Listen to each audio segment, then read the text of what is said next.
So మన German language కోర్స్లో ఇది వీడియో నంబర్ 6. సో ఈ వీడియోలో ఆల్రెడీ మనము 0 నుంచి 10 వరకు నంబర్స్ నేర్చుకున్నాము. ఇవాళ 0 నుంచి 10 రివిజన్ చేద్దాము. 11 నుంచి 20 వరకు నంబర్స్ నేర్పిస్తాను. నంబర్స్ వస్తే మీకు టైం కూడా నేర్చుకోవచ్చు. ఇది exam syllabus numbers and time. ఆ తర్వాత వర్బ్ కాంజుగేషన్లో సెకండ్ పర్సన్ది ఎక్స్ప్లెయిన్ చేస్తాను. సో ఈ వీడియో చాలా ఇంట్రెస్టింగ్ ఉంటుంది. మీకు ఏమన్నా కమెంట్స్ ఉంటే రాయండి, నేను ఆన్సర్ చేస్తాను. So first topic numbers 0 to 20. Video number 5లో 0 నుంచి 10 వరకు నేర్చుకున్నాము. ఇప్పుడు రివిజన్ చేద్దాము. The German numbers from 0 to 10. దీన్ని జర్మన్ భాషలో ది డాయిచ్ సాలెన్ ఫాన్ 0 bis 10. రైట్ సైడ్ వొకాబులరీ రాశాను. డాయిష్ అంటే జర్మన్, నంబర్స్ని సాలెన్ అంటారు. ఫ్రమ్ ఫాన్ టిల్ బిస్. సో ఇప్పుడు నంబర్స్ మీదకి వెళ్దాము. 0 to 5 వరకు నంబర్స్ నేను జర్మన్లో చెప్తాను. Each number 2 times పలుకుతాను. ప్రొనౌన్సియేషన్ నేర్చుకోండి. 0, 0, 1, 1, 2, 2, 3, 3, 4, 4, 5, 5. సో ఇప్పుడు నంబర్ 6 నుంచి 10 వరకు పలుకుదాము.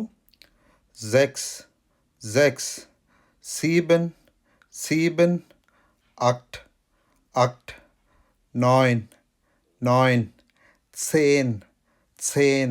ఇప్పుడు 2 టిప్స్ చెప్తాను. రైట్ సైడ్ చూడండి, డాష్ ఈఐ అని రాశాను. జర్మన్ భాషలో ఎప్పుడైనా ఈ 2 అక్షరాలు ఈఐ పక్కపక్కన వస్తే మన ఇంగ్లీష్లో మనం ఐని ఎలా ప్రొనౌన్స్ చేస్తామో అలా ప్రొనౌన్స్ చేయండి. ఎగ్జాంపుల్ స్వై, ఐ, చూసారా, స్వై. ఇప్పుడు నెక్స్ట్ ఎగ్జాంపుల్, అక్షరాలు ఐ ఈ పక్కపక్కన వస్తే దాన్ని ఇంగ్లీష్లో ఈ అంటాం కదా, అలా ప్రొనౌన్స్ చేయాలి. ఎగ్జాంపుల్ ఫియర్, ఫియర్, ఫియర్ అంటే 4. ఇంకొకటి నోట్, ఇంపార్టెంట్ థింగ్, కింద రాశాను, in casual language on phone స్వై ఈస్ కాల్డ్ యాజ్ స్వో. అంటే ఏంటంటే ఫోన్లో మనం ఎప్పుడైనా నంబర్ చెప్తుంటాం కదా, స్వై ద్రై వినడానికి కొంచెం సిమిలర్గా ఉంది కాబట్టి ఎదుటి వాళ్ళకి కన్ఫ్యూజ్ కాకుండా స్వో అంటారు. సో ఎగ్జామ్లో లిజనింగ్ టెస్ట్లో మీకు అప్పుడప్పుడు స్వో అని వచ్చింది అనుకోండి, అది నంబర్ 2. మీరు ఆన్సర్ షీట్లో 2 అని రాయాలి. ఇప్పుడు నంబర్స్ 11 నుంచి 20 వరకు. సో 11 to 15 నేను ప్రతి వర్డ్ 2 సార్లు చెప్తాను. Elf, elf, 12, 12, 13, 13, 14, 14, 15, 15. ఈ నంబర్స్ 13, 14, 15 మన తెలుగు నంబర్స్తో కంపేర్ చేద్దాం. మనం ఏమంటాం, 13, 13, 14, 14, 15, 15. అదేవిధంగా జర్మన్ భాషలో కూడా 10ని సేన్ అంటారు. కానీ ఇక్కడ 10 అన్నది తర్వాత వస్తుంది. ద్రై సేన్, ఫియర్ సేన్, 15 అని. సో మీకు నంబర్స్ 0 నుంచి 10 వరకు వస్తే మోర్ ఆర్ లెస్ సేమ్ ఉంటాయి నంబర్స్. ప్యాటర్న్ చూడండి. ఇప్పుడు 16 నుంచి 20 వరకు నేర్చుకుందాము. ప్రతి అక్షరంకి చివరికి సేన్ అని ఉంటుంది, ఎందుకంటే 10 కాబట్టి. 20 ఈజ్ అన్ ఎక్సెప్షన్. చూడండి, ప్రతి వర్డ్ 2 సార్లు చెప్తాను. సెక్ జేన్, సెక్ జేన్, సీప్ జేన్, సీప్ జేన్, అక్ట్ జేన్, అక్ట్ జేన్, 9 10, 9 10, 20, 20. 16, 17 స్పెల్లింగ్ చూడండి. ఎగ్జామ్లో ఇది వస్తుంది, చాలామంది తప్పు రాస్తారు. ఇప్పుడు సీప్ సేన్ ఉంది, 7 ఏమంటారు, సీబెన్ అంటారు. చాలామంది సీబెన్ సేన్ అని రాస్తారు, తప్పు. చూడండి, సీప్ సేన్. 6 సెక్ జేన్. స్పెల్లింగ్ మీద ఫోకస్ చేయండి. 16, 17 వెరీ ఇంపార్టెంట్. సో ఇప్పుడు స్క్రీన్ మీద ఫోకస్ చూడండి, బ్లూ కలర్తో ఇట్లా ఫ్లవర్ వేసాను. దీని గురించి మాట్లాడదాము. నంబర్స్ పైన 2 చుక్కలు. ఇప్పుడు 15, 12, 15. దీంట్లో యూ పైన చుక్కలుంది, ఓ పైన చుక్కలుంది. ఈ చుక్కలని లౌట్ అంటారు, ఆల్రెడీ చెప్పాను. సో ఇండియాలో మీ కీబోర్డ్లో ఈ అక్షరం ఉండదు, ఎందుకంటే ఇంగ్లీష్ కీబోర్డ్ డిఫరెంట్ ఉంటుంది, జర్మన్ కీబోర్డ్ డిఫరెంట్ ఉంటుంది. సో మా జర్మన్ కీబోర్డ్లో ఇవన్నీ ఆల్ఫాబెట్స్ ఉంటాయి అన్నట్టు. సో మీరు ఇంగ్లీష్లో కీబోర్డ్ యూజ్ చేస్తారు కదా, యూ పైన చుక్కలు, యూ లౌట్ లేదు కాబట్టి దాని బదులు యుఈ అని రాయొచ్చు. కింద గ్రీన్ కలర్‌లో రాశాను చూడండి. మళ్ళీ చెప్తున్నాను. ఇప్పుడు ఇక్కడ రెడ్ ఫ్లవర్ ఏశాను గదా! ఏ ఉంలౌట్, ఓ ఉంలౌట్, యు ఉంలౌట్. ఎగ్జామ్‌లో మీరు పేపర్ మీద రాసేటప్పుడు అలానే రాయండి. యూట్యూబ్‌లో కమెంట్స్‌లో మీరు రాస్తున్నారు. మీ దగ్గర కీబోర్డ్ లేదు కాబట్టి ఇలా రాయండి. కానీ అకార్డింగ్ టు రూల్స్ కంపల్సరీ ఉంలౌట్‌తోనే రాయాలి. A umlaut, O umlaut, U umlaut. So ఇది ప్రీవియస్ క్లాస్‌ది వర్బ్ కాంజుగేషను. Singular, plural. ఐని ఇష్ అంటారు. వీని వియర్ అంటారు. సో మీకు ఒక ఫార్ములా చెప్తాను. ఇష్ వచ్చినప్పుడు ఎండింగ్‌లో ఈ వస్తది. వియర్ వచ్చినప్పుడు ఈఎన్ వస్తది. దాని ఎగ్జాంపుల్ చెప్పాను. కామన్, టు కమ్ అన్న వర్బ్‌ని ఇష్, కామ ఎన్ ఉండదు. వియర్, కామన్. సో మీకు ప్రీవియస్ క్లాస్‌లో చెప్పాను. ఒక సెంటెన్స్‌లో సెకండ్ పొజిషన్‌లో ఎప్పుడు వర్బే ఉండాలి. కానీ ఆ వర్బ్‌ని ఫస్ట్ పొజిషన్‌కి తీసుకెళ్ళినారనుకోండి అప్పుడు అది క్వెషనింగ్ అయితది. చూడండి ఇక్కడ యెల్లో కలర్‌తోని చేశాను. మీకు చెప్పాను వర్బ్ సెకండ్ పొజిషన్‌లో ఉండాలి అని. కానీ ఇక్కడ ఫస్ట్ పొజిషన్‌లో ఉంది. కామన్. కామ్స్ దు అంటే వస్తావా అని. ఆన్సర్ ఇష్ కామ. సో కామ్స్‌లో ఎస్‌టి ఎండింగ్ ఉంది. చివరికి ఎస్‌టి. చూడండి యెల్లో కలర్‌లో రాశాను. కామ్స్ట్ ఎస్‌టి. అది ఎందుకొచ్చిందో అది నెక్స్ట్ స్లైడ్‌లో ఎక్స్‌ప్లెయిన్ చేశాను. సో వోంట్స్ డు ఇన్ హైదరాబాద్. ఇష్ వోన ఇన్ పూణే. ఎవరన్నా వచ్చి మిమ్మల్ని అడిగారనుకోండి, నువ్వు హైదరాబాద్‌లో ఉంటావా? అది ఇలా చెప్తారు. వోన్స్ డు ఇన్ హైదరాబాద్. ఇష్ వోన ఇన్ పూణే. నాకు తెలుసు మీకు అర్థం కాలేదని. నేను డీటెయిల్‌గా ఎక్స్‌ప్లెయిన్ చేస్తాను నెక్స్ట్ స్లైడ్‌లో. ఇది జస్ట్ ఇంట్రొడ్యూస్ చేశాను రిలవెంట్ టాపిక్ అని. సో ఈ టాపిక్ అర్థం కావాలంటే ప్రీవియస్ క్లాస్‌ది స్లైడ్ ఒకసారి రివైజ్ చేద్దాము. ఈ టాపిక్ పేరు వర్బ్ కాంజుగేషన్. సింగులర్, ప్లూరల్ మీద ఫోకస్ చేయండి. సింగులర్‌లో ఐ అంటే ఇష్, ప్లూరల్‌లో వి అంటే వియ. సో లెఫ్ట్ సైడ్ మొత్తము వర్బ్స్ రాశాను. చదువుకోవడం, కామన్, వోనెన్, లర్నెన్, మాఖన్. సో చదువుకోవడం అన్న వర్బ్ తెలుగులో ఎలా చేంజ్ అవుతుందంటే నేను చదువుతున్నాను, మేము చదువుతున్నాము. చివరి ఎండింగ్స్ మాత్రమే మారుతుంది. అదేవిధంగా జర్మన్ భాషలో చూద్దాము. కామన్, వోనెన్, లర్నెన్, మాఖన్. ఈ వర్బ్స్‌కి ఫార్ములా ఏంటి? చూడండి ఇక్కడ మధ్యలో ఉంది. ఫార్ములా ఇష్ వచ్చినప్పుడు ఎండింగ్ ఈ ఉంటదంట. వియర్ ఉన్నప్పుడు ఎండింగ్ ఈఎన్ ఉంటది. సెంటెన్స్‌లో చూద్దాం. చూడండి సెంటెన్స్‌లో ఇష్ కామ, ఇష్ వోన, ఇష్ లర్న, ఇష్ మాఖ. సో మీకు ఫార్ములాలో చెప్పాను. ఇష్ వస్తే ఎండింగ్ ఎప్పుడు ఈ ఉంటదని. అలానే ఉంది. సో మీకు ఫార్ములాలో చెప్పాను. వియర్ వస్తే ఎండింగ్ ఈఎన్ ఉంటది. చూడండి. వియర్ కామన్, వియర్ వోనెన్, వియర్ లర్నెన్, వియర్ మాఖన్. ఎండింగ్‌లో మొత్తం ఈఎన్ ఉంది. సో ఈ విధంగా నేర్చుకోవాలి. సో ఇంతకుముందు వీడియోలో ఈ వర్బ్ కాంజుగేషన్‌ని ఎక్స్‌ప్లెయిన్ చేశాను. First person, second person, third person అని. సో ఫస్ట్ పర్సన్‌లో నేను కాబట్టి ఇష్ అంటాము. మేము అంటే ఒక గ్రూప్ అయితే వియర్ అంటాము. అంటే వి అని అర్థం. సో ఇప్పుడు మనము ఒక మనిషితోని మాట్లాడుతున్నాం. Face to face second person. దాన్ని ఇంగ్లీష్‌లో యూ అనే అంటారు. హౌ ఆర్ యూ అంటారు. అదే 10 మంది ఉన్నారనుకోండి ఇంగ్లీష్‌లో 10 మందితోని కూడా హౌ ఆర్ యూ అంటాము. కానీ జర్మన్ భాషలో చేంజ్ అవుతుంది. ఎలా చేంజ్ అవుతుంది దాని గురించి ఇప్పుడు మాట్లాడదాం. సో ఇప్పుడు ఒకసారి రివైజ్ చేసుకుందాము. ఫస్ట్ పర్సన్ సింగులర్‌లో ఐని ఇష్ అంటాము. ప్లూరల్‌లో వీని వియర్ అంటాము. సెకండ్ పర్సన్ జర్మన్ భాషలో సెకండ్ పర్సన్‌లో ఇన్ఫార్మల్‌లో ఎలా చెప్పాలి దాని గురించి ఇప్పుడు ఎక్స్‌ప్లెయిన్ చేస్తాను. మీరు ఎవరితోనన్నా ఒక ఆయనతోని మాట్లాడుతున్నారనుకోండి ఫేస్ టు ఫేస్ మీరు దు అనాలి.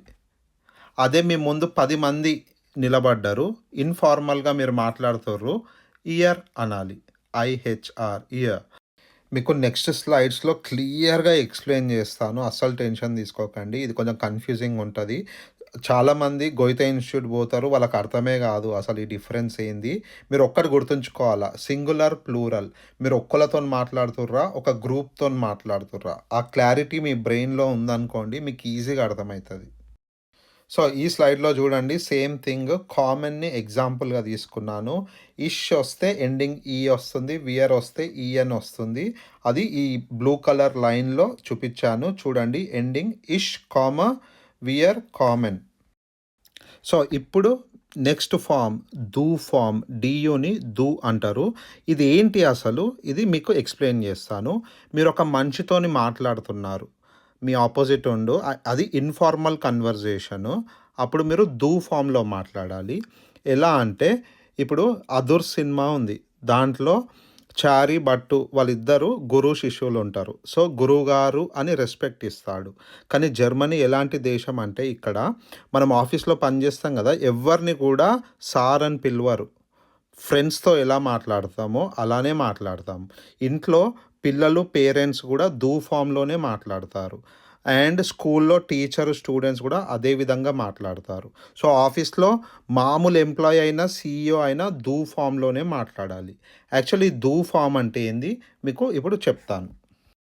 సో, పైన ఫార్ములాస్ ఉన్నాయి. ఇష్ వస్తే ఎండింగ్ ఈ వస్తది. విఆర్ వస్తే ఎండింగ్ ఈఎన్ వస్తది. అదేవిధంగా దు ఫామ్ వస్తే ఎండింగ్ ఎస్‌టి వస్తది. ఇయర్ అని వస్తే ఎండింగ్ టి అని వస్తది. డు అంటే ఒక్క మనిషితోని ఏరా పోరా అని మాట్లాడుతుంటాం. అదే గ్రూప్ ఉందనుకోండి, అందరు దోస్తులు, అప్పుడు ఇయర్ అంటాము. మీకు ఇంకో ఎగ్జాంపుల్ చెప్తాను. ఆల్రెడీ 'అదుర్' సినిమాది ఎగ్జాంపుల్ చెప్పాను. గురు శిష్యులు వాళ్ళు ఏమంటారు తెలుసా? కామ్స్ దు చారి అని అడుగుతాడు. అతను ఏమంటాడు? ఇష్ కామ బట్టు అంటాడు. ఇక్కడ ఎక్కడ కూడా సార్ అని లేదు. వాళ్ళిద్దరి మధ్యలో ఉన్న గురు శిష్యుల రిలేషన్షిప్ జర్మనీలో ఇన్ఫార్మల్ అయిపోతుంది. గురు శిష్యులు informal, boss employee informal. So, దు ఫామ్ అన్నది most important form in Germany. మనం సూపర్ మార్కెట్ పోయినా వాళ్ళతోని దు ఫామ్లోనే మాట్లాడాలి. ఒక వర్బ్ని దు ఫామ్గా కన్వర్ట్ చేయాలంటే చివరికి ఎస్టీ యాడ్ చేయాలి. మీకు ఇంకా ఎగ్జాంపుల్స్ ఉన్నాయి, చూపిస్తాను. ఇప్పుడు రైట్ సైడ్ ప్లూరల్ అని ఉంది. ఐహెచ్ఆర్, ఇన్ఫార్మల్లో ప్లూరల్ని ఇయర్ అంటారు. ఇంకో ఎగ్జాంపుల్, ఇప్పుడు 'జాతిరత్నాలు' సినిమా ఉంది. హీరోయిన్ వచ్చి హీరోతోని అంటది, కామ్స్ దు అంటది. అప్పుడు హీరో ఇష్ కామ అంటాడు. కానీ పక్కన దోస్తులు గాళ్ళు కూడా ఉన్నారు. సో, వాళ్ళని కూడా ఇన్వైట్ చేయాలనుకో, కామ్ టియర్ అంటది. అప్పుడు వాళ్ళు వియర్ కామన్ అంటారు. సో, అక్కడ ఇక్కడ డిఫరెన్స్ చూడండి. 'అదుర్స్‌లో' వాళ్ళిద్దరే ఉన్నారు కాబట్టి దు ఫామ్‌లో మాట్లాడారు. ఇక్కడ ఒక టీమ్ ఉంది కాబట్టి, ఒక గ్రూప్ ఆఫ్ ఫ్రెండ్స్ ఉన్నారు కాబట్టి ఇయర్ అని మాట్లాడారు. సో, కామ్ట్ ఇయర్ స్పెల్లింగ్ చూడండి. ఇయర్ వచ్చినప్పుడు ఉట్టి టీ వస్తది. పైన ఫార్ములా చూడండి మళ్ళీ. చూడండి ఫార్ములా బ్లూ కలర్‌తోని బాక్స్ ఏశాను. దు వస్తే ఎండింగ్ ఎస్‌టి అయితుంది. ఇయర్ వస్తే ఎండింగ్ టీ అయితుంది. అందుకే కామ్ట్ ఇయర్, కామ్స్ దు. మీకు ఇప్పుడు కూడా అర్థం కాకపోతే నో ప్రాబ్లం. ఇంకా స్లైడ్స్ ఉన్నాయి. మళ్ళా ఇంకా డీటెయిల్‌గా డిస్కస్ చేద్దాం. చూడండి బ్లూ కలర్ బాక్స్. కామన్ అన్న వర్బ్ ఫార్ములా ఇష్, వియర్, ఎండింగ్ ఈ. ఇష్ కామ వియర్ కామన్. కింద ఎల్లో కలర్ బాక్స్తో వేశాను. ఇది సెకండ్ పర్సన్. ఇంతకుముందు ఫస్ట్ పర్సన్ అయిపోయింది. సెకండ్ పర్సన్ ఇన్ఫార్మల్, ఒకళ్ళతోనే ఒకళ్ళు మాట్లాడుతున్నాం. దు ఫామ్లో ఏమంటారు? ఫార్ములా ఏంది? ఎస్టీ ఉండాలి ఎండింగ్లో. సో, దు కామ్స్ట్. అదే గ్రూప్తో మాట్లాడితే ఎండింగ్ ఏముండాలి? ఇయర్కి టీ ఉండాలి. అందుకే ఇయర్ కామ్ట్. ఇప్పుడు ప్రాక్టీస్ చేద్దాము. 4 వర్బ్స్ తీసుకున్నాను. ఫస్ట్ వర్బ్ కామన్. సింగులర్లో ఇష్ కామ, ప్లూరల్లో వియర్ కామన్. అదే ఇన్ఫార్మల్ సెకండ్ పర్సన్లో దు కామ్స్ట్, ఇయర్ కామ్ట్. ఇప్పుడు సెకండ్ వర్బ్ వోనెన్. వోనెన్ అంటే టు లివ్. సింగులర్లో ఇష్ వోన, ప్లూరల్లో వియర్ వోనెన్. అదే దు ఫామ్లో సెకండ్ పర్సన్ దు ఫామ్ అంటే దు వోన్స్ట్, ఇయర్ వోంట్. ఇప్పుడు నంబర్ 3 వర్బ్ లెర్నెన్. లెర్నెన్ అంటే టు లెర్న్. సింగులర్లో ఇష్ లెర్న, ప్లూరల్లో వియర్ లెర్నెన్. సెకండ్ పర్సన్ సింగులర్ అంటే దు ఫామ్. దూలో లెర్న్స్ట్, ప్లూరల్లో ఇయర్ లెర్న్ట్. ఫోర్త్ వర్బ్ మాఖన్. మాఖన్ అంటే టు డూ. సింగులర్లో ఇష్ మాఖ, ప్లూరల్లో వియర్ మాఖన్. సెకండ్ పర్సన్ ఇన్ఫార్మల్ దు మాక్స్ట్. సెకండ్ పర్సన్ ప్లూరల్ ఇయర్ మాక్ట్. ఇది ఫైనల్ స్లైడ్. కంపేర్ చేసుకుంటూ చదివితే ఈజీగా వస్తదని నేను నమ్ముతాను. అందుకే మళ్ళీ రిపీట్ చేస్తున్నాను. చూడండి, verb conjugation left side 5 verbs రాశాను. తర్వాత అదే లైన్‌లో ఫస్ట్ పర్సన్, సెకండ్ పర్సన్ ఎలా ఉందో రాశాను. ఫోకస్ చేద్దాము ఫస్ట్ పర్సన్ మీద. ఇష్ కామ, ఇష్ వోన, ఇష్ లెర్న, ఇష్ మాఖ, ఇష్ ఆర్బైట్. సో ఎండింగ్ ఎప్పుడు ఈ ఉంది. Next plural. వి ఆర్ కామన్, వి ఆర్ wohnen, వి ఆర్ lernen, వి ఆర్ machen, వి ఆర్ arbeiten. Ending E N. ఇప్పుడు సెకండ్ పర్సన్ ఇన్ఫార్మల్. ఇద్దరు మనుషులు ఎదురు బదురుగా ఉండి మాట్లాడుకుంటున్నారు అనుకోండి.